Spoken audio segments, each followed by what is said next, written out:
नमस्कार विद्यार्थी मित्रमैत्रिणींनो, स्वागत आहे तुमच्या आमच्या चॅनेलवर महाज सेमी इंग्लिश। मागच्या लेक्चरमध्ये आपण बघितलं होतं नॅचरल रिसोर्सेसचा इंट्रोडक्टरी पार्ट, त्यानंतर नॅचरल रिसोर्सेस म्हणजे काय हे दोन्ही व्हिडिओ अपलोड केलेले आहेत, तुम्ही आमच्या चॅनेलवर जाऊन बघू शकता। आज आपण बघणार आहोत the 5 layers of atmosphere. The 5 layers of atmosphere. Here, can you recall what are the 5 layers of atmosphere? म्हणजेच वातावरणाचे 5 लेयर कोणते? वातावरणाचे 5 थर कोणते? तर आपल्याला बघायचं आहे वातावरणाचे 5 थर कोणते। सुरुवातीला बघूया एअर। एअर म्हणजेच हवा।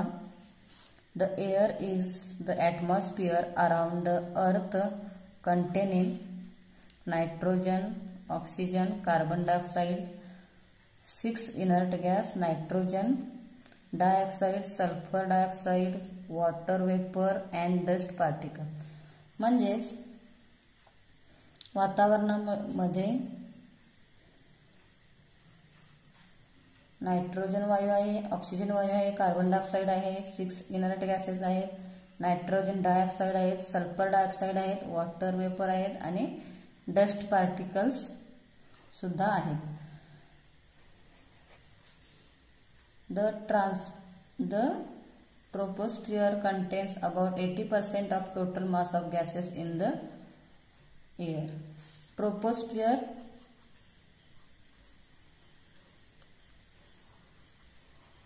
that is तपांबर। ट्रोपोस्फियर म्हणजेच तपांबर। त्याच्यामध्ये 80% टोटल गॅसेस आहेत। नेक्स्ट आहे while the proportion is 19% in the stratosphere. In the stratosphere. Further, in the mesosphere, that is दलांबर, mesosphere म्हणजेच दलांबर, and ionosphere म्हणजेच आयनांबर, ionosphere म्हणजेच आयनांबर, the proportion of the mass of gases goes on decreasing. Gases are not found in the exosphere and beyond. Exosphere म्हणजेच बाह्यांबर,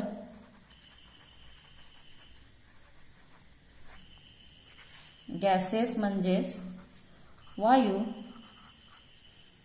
the sentence that is gases are not formed in the exosphere and beyond म्हणजेच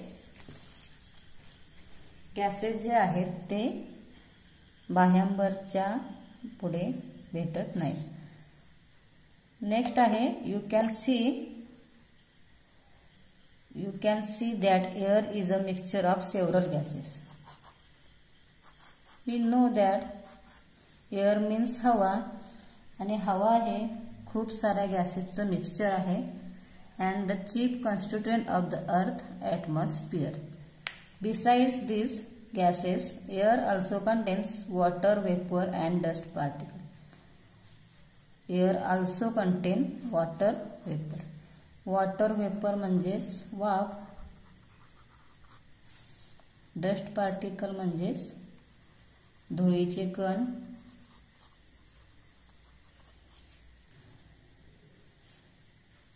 the amount of the gases in the air is the greatest near the surface and decreases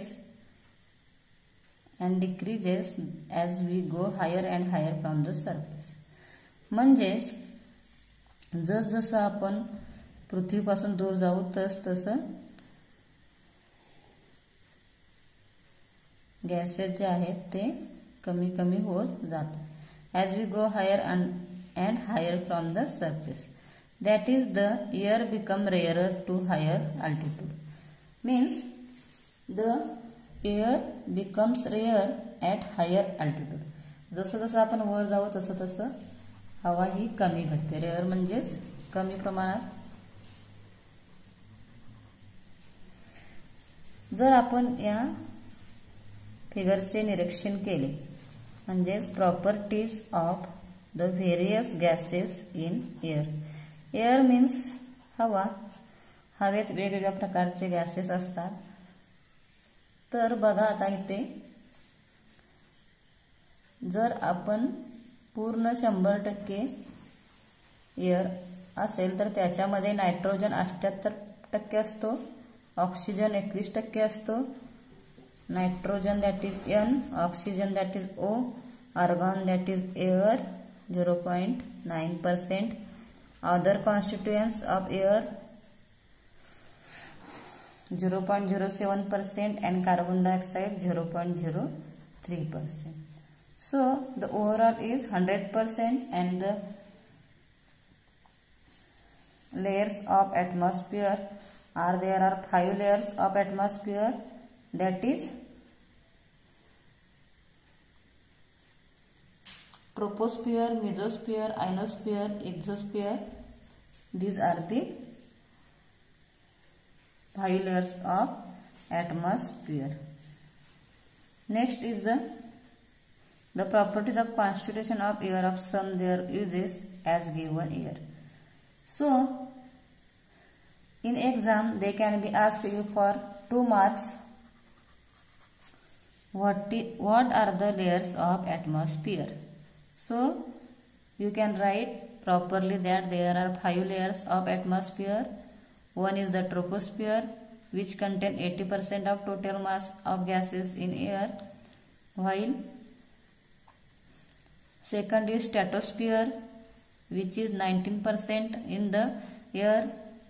Third one is the mesosphere, and fourth one is the ionosphere. These are the layers of atmosphere. So here we can see in detail some uses of gases in air. म्हणजे जे काय आता आपण gases बघितले atmosphere मधले किंवा air मधले, त्यांचे युजेस काय काय आहेत ते आपण बघणार आहोत. पहिला आहे नायट्रोजन, जो N या लेटरने दर्शवला जातो. Nitrogen helps living things to build necessary proteins and it is useful in the production of ammonia. Nitrogen हे महत्वाचं आहे लिव्हिंग थिंग्ससाठी, to build proteins and the production of ammonia and air tighting packaging of फूडस्टफ.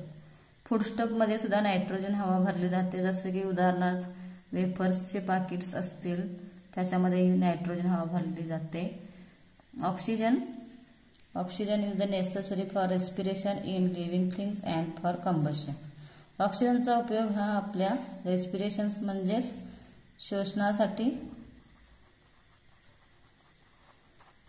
आणि combustion म्हणजे ज्वलनासाठी ऑक्सिजनचा वापर केला जातो. ऑक्सिजन हा वायू ज्वलनासाठी मदत करतो. तसेच सगळ्यात महत्त्वाचं म्हणजे ऑक्सिजनमुळे रेस्पिरेशन इन लिव्हिंग थिंग्स होतं. ऑक्सिजन आत घेतला जातो आणि कार्बन डायऑक्साईड बाहेर सोडला जातो. या प्रक्रियेला रेस्पिरेशन म्हणतात. तिसरा पॉइंट आहे carbon dioxide. Plants use it for producing their food used in fire extinguisher. Carbon dioxide which is generated by CO2 and this CO2 use plant म्हणजेच झाडे CO2 घेतात आणि ऑक्सिजन सोडून देतात. तोच ऑक्सिजन आपण श्वसनासाठी वापरतो. नेक्स्ट आहे argon. Argon is used in electric bulbs which is generated by air. Helium. Helium used in obtaining low temperature and also generating lift in airships. एअरशिप्समध्ये ज्या लिफ्ट असतात त्याच्यामध्ये हेलियमचा वापर केला जातो. Neon used in decorative lights and for street lighting. Used in decorative lights and street lighting. Krypton used in fluorescent tubes. Xenon. In overall, the summary is always remember that the living world on the earth is sustained due to the balance between various gases and other constituents of air. म्हणजेच living world मध्ये आणि earth मध्ये sustained म्हणजे टिकून राहतात due to balance between various gases and other constituent of the air. The atmosphere is very important filter because it takes the unwanted gases and leave the wanted gases for the living world. Next is the it allows the light and heat of some to reach the earth, which is necessary. Means atmosphere is filter because it allows the light. That means the sunlight falls on earth, which is important for the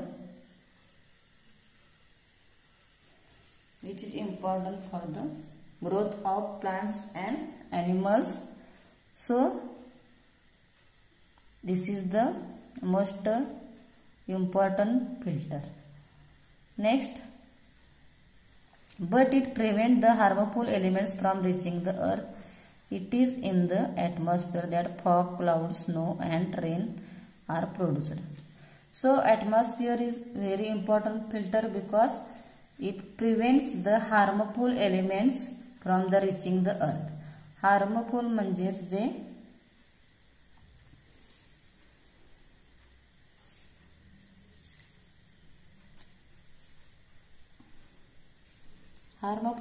हानिकारक elements जे असतील ते पृथ्वीवर थांबण्यापासून रोखतात. आणि it is in the atmosphere that fog म्हणजे धुके, clouds म्हणजे ढग, स्नो, रेन आर प्रोड्यूस्ड. तुम्ही आमचा व्हिडिओ बघितल्याबद्दल तुमच्या मनापासून आभार. जर तुम्हाला हा व्हिडिओ आवडला असेल तर लाईक करा आणि जास्तीत जास्त विद्यार्थ्यांच्यापर्यंत शेअर करा. थँक्यू.